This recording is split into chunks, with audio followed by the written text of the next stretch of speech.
Você só vai precisar de 3 ingredientes para fazer essa receita maravilhosa e super fácil. Um mousse alpino que fica perfeito. Já vou começar misturando aqui 300 gramas de chantilly bem gelado com 100 gramas de chocolate 50% cacau. Mistura antes, tá? De colocar para bater para não ficar aí saindo um monte do pozinho de chocolate. Daí a gente liga a batedeira, deixa batendo por 1 minuto. Em seguida, desliga e vai acrescentar o doce de leite.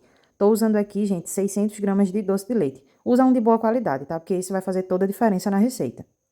Daí é só bater muito bem para poder misturar o doce de leite e levar para a geladeira. Gente, fica uma textura maravilhosa.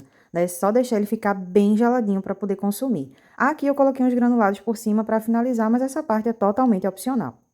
Depois que passar esse tempo de geladeira, é só servir e se deliciar. Gente, salvem e façam essa receita, porque realmente vale muito a pena e fica maravilhoso.